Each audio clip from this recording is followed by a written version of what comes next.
kinyanim de la Torah qu'on va voir aujourd'hui, B'siyata d'Ishmael, c'est le kinyan de Sameach Bechelko. Sameach Bechelko, c'est quelqu'un qui est satisfait de sa part, littéralement. On a vu dans d'autres endroits, le Pirkei Avot, au début du Perek Dalet, que Ezeu Ashir a Sameach Bechelko. Le riche, c'est celui qui est Sameach Bechelko. Mais là, ici, on le voit en tant que kinyan pour la Torah. Pas simplement en tant que concept, définition de celui qui est riche, mais celui qui peut acquérir la Torah, c'est celui qui est Sameach Bechelko. Alors pourquoi? En réalité, être Sameach Bechelko, c'est une qualité énorme, parce qu'on peut avoir possédé a priori beaucoup, mais pas être dans un sentiment de manque constant. C'est-à-dire qu'il peut avoir beaucoup, le sentiment qui lui manque. La définition d'être riche, c'est au moins celui qui n'a pas le sentiment de manquer. C'est au moins ça la définition d'un être riche.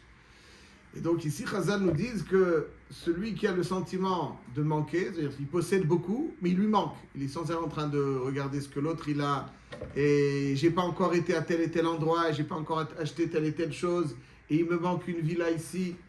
Alors malheureusement, aussi paradoxal et que ça puisse paraître, ridicule que ça puisse paraître, il vit sans arrêt dans un sentiment de manque.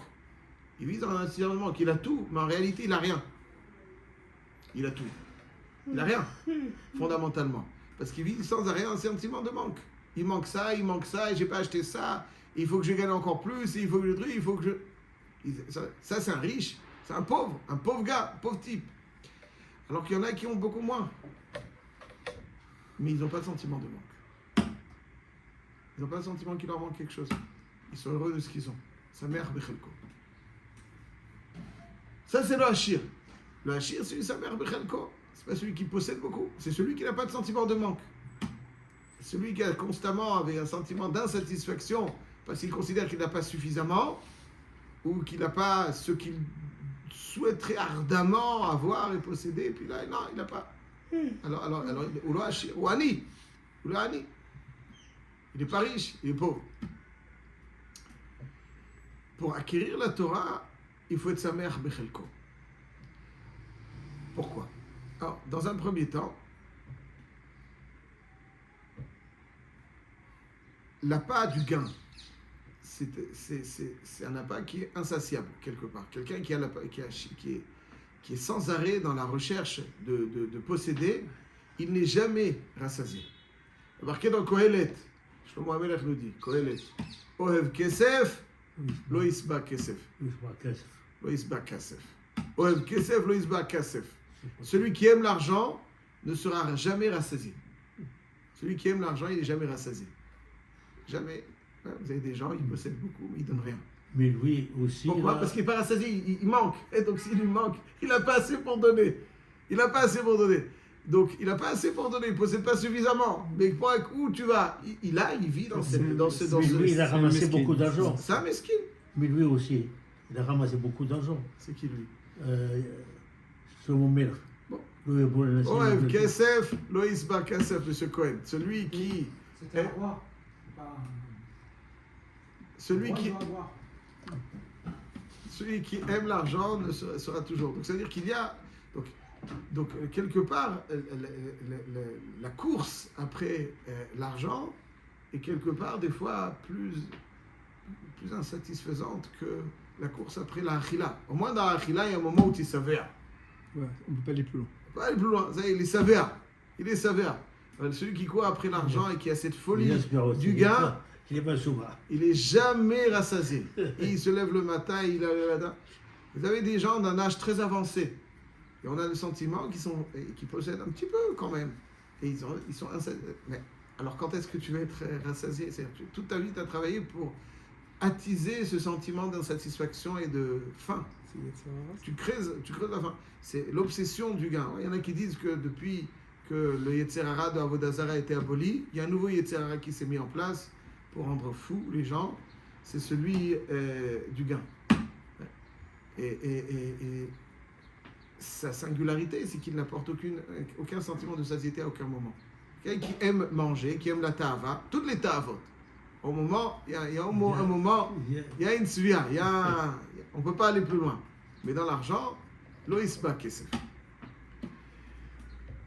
Et quelque part, celui qui est constamment insatisfait, il ne pourra pas, pour s'investir dans la Torah, il faut avoir un sentiment que c'est la Torah qui m'apportera ce qu'elle doit m'apporter, et qu'à travers la Torah, je me sens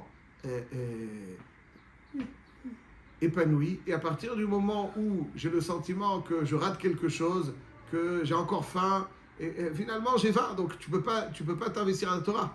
Où tu investis à la Torah? Arrête, à côté c'est meilleur. Et, comment tu vas t'investir? Pour s'investir, il faut considérer que c'est ça ce qu'il y a de meilleur.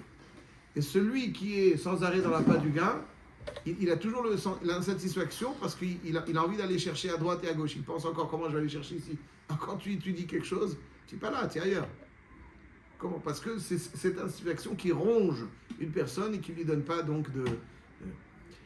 Alors, en réalité, on peut voir trois éléments, trois niveaux dans le sentiment de satiété d'un homme. À propos du sentiment de satiété, Oev Kesef, Lo Isba Kasef. Dans l'état Avot, oui, il y a la svia. Mais une fois une svia, il n'y a plus de ta'anoug, n'est-ce pas? Il n'y a plus de ta'anoug.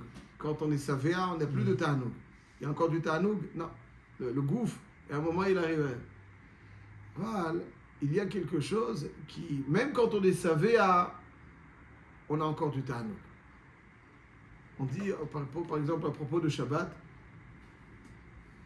Yismechu b'malchutecha, shomrei Shabbat v'korei oneg, am mekadeshe shevei, kulam yisbehu v'yitarnegu mituvach. Yisbehu v'yitarnegu. Ils vont être rassasiés et ils vont prendre du plaisir de ta saveur.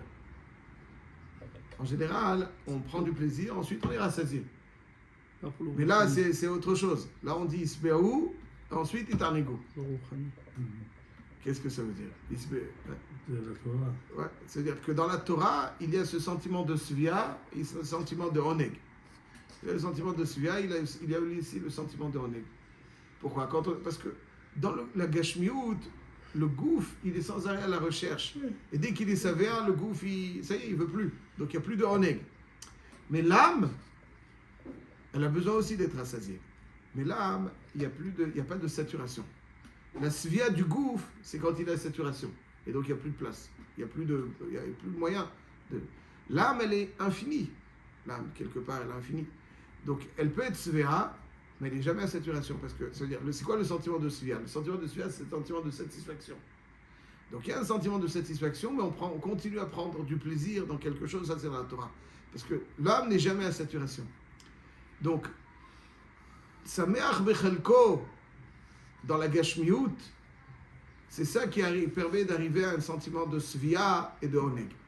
C'est-à-dire que c'est quelqu'un qui court après Loïsba Kesef.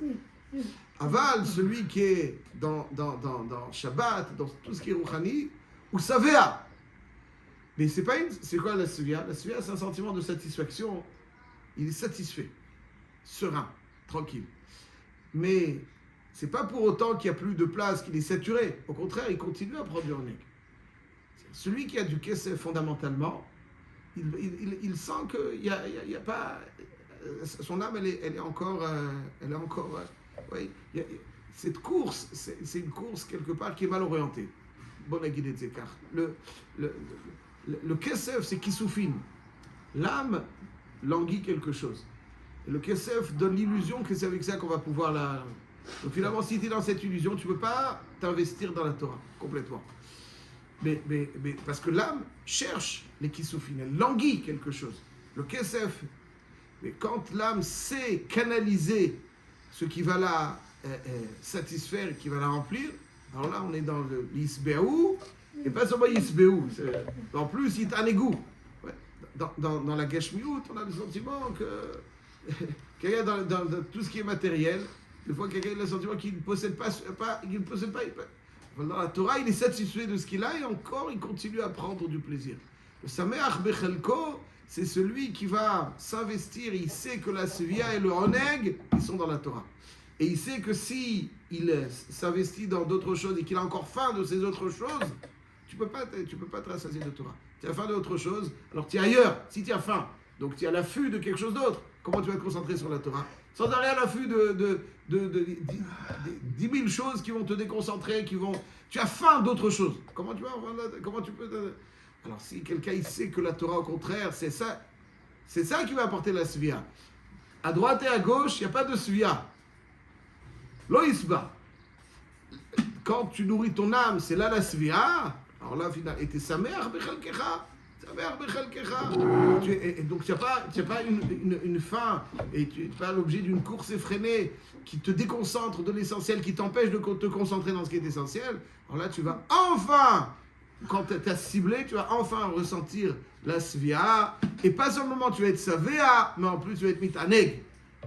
La sérénité qui, finalement, la satisfaction qui accompagne quelqu'un qui s'investit dans ce qui est d'essentiel et qui continue à prendre du plaisir. Ça, c'est celui qui est Sameach Bechelko et qui s'investit dans le Torah. Sameach Bechelko, il n'est pas déconcentré. Ça, c'est le premier niveau d'un Sameach Bechelko. D'ailleurs, je précise avant de poursuivre, le Sameach Bechelko, c'est quelqu'un donc, qui va être rassasié. Il va posséder lui-même, il va être Hachir. À chaque fois qu'on dit par exemple Ezeu Gibor Akovesh et Titzro, Ezeu Chacham Alomed Mikol Adam, c'est-à-dire la Gvura, c'est être fort, c'est pas exercer la force. Vous allez voir quelqu'un qui est fort, mais comment il utilise sa force? Il écrase les autres. Il n'est pas fort. Sa qualité, la force, elle s'exerce sur ce qui est autour de lui, pas sur ce qu'il est. Donc il n'est pas fort. Quelqu'un de fort, c'est celui qui s'est dominé, c'est Yetzarim. Il est fort. Mais là, être fort, c'est pas avoir une force qui est extérieure à ce que je suis. Elle est dans les bras, mais elle n'est pas dans l'être. Il est fort. Quelqu'un de Chacham, c'est quelqu'un qui est l'Omed Mikol Adam. C'est-à-dire, c'est pas quelqu'un qui connaît beaucoup, c'est quelqu'un qui a soif, qui est Chacham. Le Sameach Bechelko, c'est lui qui est Hachir. Parce que la Hachirout, quand elle est extérieure, elle n'apporte rien. Elle n'apporte rien. Elle n'apporte pas l'âme, elle ne nourrit pas l'âme. Et donc il n'est pas l'âme, donc il est Hachir, donc il a les poches pleines, mais il a le cœur vide. Alors il est toujours en sentiment de manque. Oev, Kesef, Loïsba, Kasef. Parce qu'il a le cœur vide. La Torah, ça c'est à Sameach Bechelko. Il lui donne, donc il est rassasié, c'est pour ça qu'il n'a pas besoin d'aller chercher canalise, c'est ça qui lui donne un sentiment de satiété. S'il a toujours faim, il peut pas se rattacher. Mais au contraire, s'il se rattache, c'est ça qui veut lui donner le sentiment de suya pour occulter. Quelqu'un qui est à fond dans les Kinyané à Torah, il n'éprouve pas de manque de ne pas être allé sur l'île Maurice ou sur je ne sais quoi. Il est pareil. Qui vit avec sentiment de manque. Ah, voilà, ça, j'ai ça. C'est celui qui n'est pas dans la Torah qui ne comprend pas comment celui qui est dans la Torah n'a pas cette faim. Parce qu'il ne sait pas ce que ça veut dire être rassasié, lui. Il ne sait pas. Et parce qu'il ne peut pas étudier la Torah, il ne sait pas ce que ça veut dire être rassasié. Il doit être comme un papillon d'une fleur à l'autre, il doit partir de destination à destination, et d'achat en achat, et de centre commercial à un autre centre commercial, et de restaurant à restaurant. Mais celui qui est rassasié, il n'a pas besoin de tout ça. Il n'a pas besoin de tout ça parce qu'il est rassasié. Il n'a pas faim. Il n'a pas faim. Et il y en a qui ne savent pas ce que ça veut dire être rassasié. Ils ne savent pas. Ils ne savent pas ce que ça veut dire être rassasié. Ils n'ont jamais goûté à des valeurs nutritives qui apportent une vraie satiété. Ils ne savent pas ce que ça veut dire être rassasié. Pour être rassasié, il faut courir. Et ce qui génère une insatiété encore plus grande. Sameach Bechelko, celui qui Sameach Bechelko, il a reciblé ce qui va lui apporter, ce qui va nourrir son être. Donc il n'a pas besoin de ce qui est. Et ça lui permet de s'investir. Donc si quelqu'un il est dans un sentiment de faim constant, alors il peut pas s'investir à la Torah, ce qui est sans arrêt ailleurs. Celui qui est à fond dans ce qu'il doit faire, finalement il est rassasié. Il n'a pas besoin de ça. Il voit ceux qui se fatiguent à aller à droite et à gauche, comme des miskénim. Des miskénim, comme des gens qui ne savent pas goûter aux vraies choses. Ils ne savent pas goûter. Il faut savoir goûter, ça c'est sa mère Bechelko. Et il est donc riche. Il est riche. La richesse n'est pas à l'extérieur dans les poches, elle est dans le cœur. Ça, sa mère Bechelko. Aussi, à sa mère Bechelko, ça veut dire aussi qu'il est sa mère du tafkid qu'Akadosh Baruch Hu lui a donné. C'est même dans la Ruchniout, on peut sans arrêt chercher à déstabiliser d'autres pour pouvoir prendre ce qu'on peut prendre. Ouais, c'est de la pseudo-rouchaniout. Samer Bechelko, c'est Hachem, il m'a donné un tafkid, un rôle à jouer. Et chaque juif, il a un rôle unique. Chaque juif est un être unique. Chaque juif est un être unique. N'est-ce pas? Chaque juif est un être unique. Hachem, il n'a pas un ensemble, un collectif uniquement. Chaque juif est un être unique. Chaque juif, il lui a donné un rôle. Chaque juif, il attend de lui quelque chose qu'il n'attend de personne d'autre, qu'il n'a attendu de personne d'autre et qu'il n'attendra de personne d'autre. Il attend de chacun d'entre nous quelque chose de singulier, que personne d'autre ne peut faire. Personne d'autre ne peut faire. Et chacun, il a son chelek. Chacun, il a son rôle. Chacun, il a son rôle. Hachem, il attend de moi quelque chose. Il attend de Rouven quelque chose. Il attend de Shimon quelque chose. Il attend de Rouven quelque chose. Il n'attend pas de moi. Parce que seul Rouven est en mesure de le faire. Moi, je ne suis pas capable de le faire, ce que Rouven il doit faire. Il attend de Shimon quelque chose, parce que seul Shimon est capable de le faire. Les autres ne peuvent pas le faire. Chacun, il a un vécu. Chacun, il a des qualités. Chacun, il a quelque chose qui le rend unique. Chacun, il a son chelek. Chacun, il a son rôle. Si quelqu'un observe l'autre et qu'il lui dit « j'aimerais son rôle », ben, tu faillis. Dis tu joueras le tien, alors que tu es indispensable. Dis tu feras celui de l'autre parce que tu es incapable de le faire. Tu n'as pas les qualités requises pour. Chacun, il a son rôle. Il faut se concentrer. Alors, attention, sa mère Bechelko, ça peut être entendu peut-être aussi comme se contenter. Vous contenter. Non, il faut l'aspiration.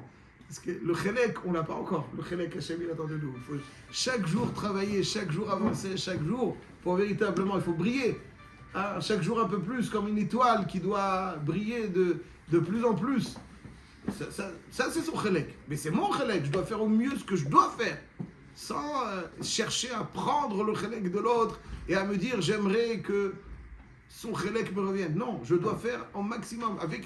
Pour être sa mère Bechelko, il faut avoir une aspiration. Celui qui n'a plus d'aspiration, il est plus nourri, il reste sur sa faim. Isbeou itangu, il faut toujours. Le oneg de demain, c'est la svia de demain. Ouais. Le oneg de demain, d'après-demain, c'est la svia de. Chaque jour, il a l'isbeou aval itangu. Isbeou itangu. Et ça, c'est véritablement ce qui permet d'avoir kinyan la Torah. C'est pour être connu la Torah, chacun selon sa dimension, selon ses qualités. Chacun, il attend de lui qu'il acquiert quelque chose dans la Torah qui lui est singulier, que seul lui, qu'il génère quelque chose de Torah, que seul lui est en mesure, personne d'autre n'est en mesure de le faire. Ça, c'est véritablement être sa mère dans son chélek, ne pas observer les autres et dire j'aimerais prendre son rôle de lui. Fais ce qu'Hachem attend de toi de la meilleure des façons, avec toutes les sheifot, et là c'est sa mère Bechelko, et là tu acquéras, sans regarder ailleurs, ni dans ce qui est matériel, pour ce qui t'offrira finalement un sentiment d'insécurité et une incapacité à te nourrir de la Torah, et même, pas seulement dans la Geshmut, même dans la Ruchniut, ne pas voir ici à droite et à gauche, en ayant le sentiment que je vais être à la place de l'autre, prendre le rôle de l'autre. Chacun Hachem lui a mis dans la place qu'il a, parce qu'il est unique, et seulement lui peut réaliser ce rôle qu'Hachem attend de lui. Chazak, Baruch.